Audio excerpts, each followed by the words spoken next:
All right, so we got week 3 now, going over some ESD, energy system development. So for a lot of people, including our clients, they'll just call it cardio. That's totally fine. When I think about cardio, I'm thinking about more aerobic training usually.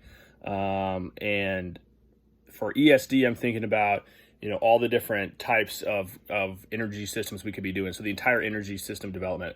As we know, there's going to be different energy systems that are needed for different tasks.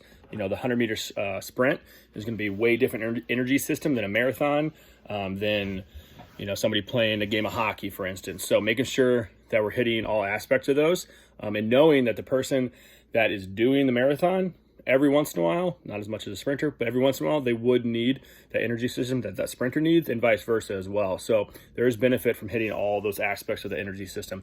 I think that's the biggest thing that Exos tries to push, is making sure that we are hitting all aspects of those energy systems. The red, the yellow, and the green. So the red is going to be that shorter sustained, that sprint work. With the higher recovery, the green is going to be what you think about when you think about any sport, really, where you're getting, minute on, minute off, 30 seconds on, 30 seconds off, that kind of stuff, where you can get pretty hard pushes, but it's not all out yet. It's not the red.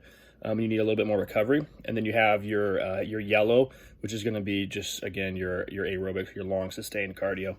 On top of that, I think, one of the biggest things when I'm programming, especially for my athletes, I'm trying to think about the buckets that they have going on. So all the different things they have going on within their life. So within their sport, within training, and how we can best utilize what they're already doing on the field or on the ice or court or whatever.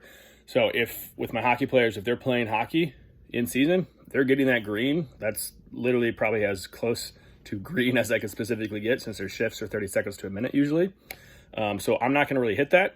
I'm going to hit the red. So come in, get some hard sprints in, whether that be on a VersaClimber, a rower, 10-second sprints, 15-second sprints, tons of rests, minute or two rest, or do an actual sprint work or agility work type stuff. Or we'll use the yellow. We'll use that a lot of times in season more for recovery. So 20 minutes, should be sweating a little bit, should be able to talk though. That kind of stuff. So making sure you know what those buckets are you need to fill. And then the off season, when they're not playing hockey, they need to boost that energy system up a bit, just because that's actually what they're going to be working on in season, right?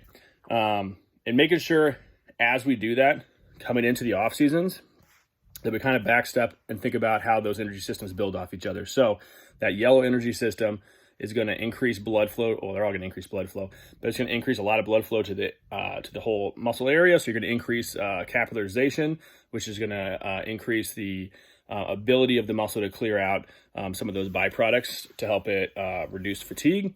So a lot of times we'll start with that aerobic stuff for the first couple of weeks. Not only does it help them recover from the season, probably if they're coming from a regular sport, not a distance sport, but also it's going to help increase the capillaries in those muscles, and then we can kind of utilize that a little bit when we switch over in a couple weeks to that green and that red.